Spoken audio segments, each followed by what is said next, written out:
DD10 news આપનું હાર્દિક સ્વાગત છે। હું છું હેપી અને હવે જોઈએ આજના મુખ્ય સમાચાર।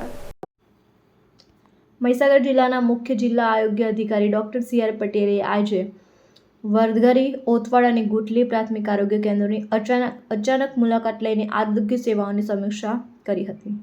દર્દીઓને સમયસર અને ગુણવત્તાસભર સારવાર મળી રહે છે તે હેતુથી કરવામાં આવેલી આ સરપ્રાઇઝ ચેકિંગ દરમિયાન વરધરી PHC સવારે નિર્ધારિત સમય બાદ પણ લગભગ 9:15 વાગ્યા સુધી બંધ હતી હાલમાં જોવા મળ્યું હતું। હોસ્પિટલ બહાર સારવાર માટે મોટી સંખ્યામાં દર્દીઓ રાહ જોતા જોવા મળ્યા હતા। જિલ્લા આરોગ્ય અધિકારીએ દર્દીઓ સાથે વાતચીત કરતા જાણવા મળ્યું કે ફરજ પરના ડોક્ટર સામાન્ય રીતે 10 વાગ્યા બાદ હાજર થાય છે। આ મામલાએ ગંભીરતાથી લઈ જિલ્લા આરોગ્ય અધિકારીની વરધરી તથા ગુટલી PHCના ફરજ પરના ડોક્ટરોને સંબંધિત સ્ટાફને ખુલાસો માંગતી નોટિસ ફટકારી છે। સમગ્ર ઘટનામાં જરૂરી વિભાગીય કાર્યવાહી હાથ ધરવામાં આવી છે અને તેવી માહિતી આપવામાં આવી છે। રિપોર્ટર વીરભદ્રસિંહ સિસોદિયા, લુણાવાડા।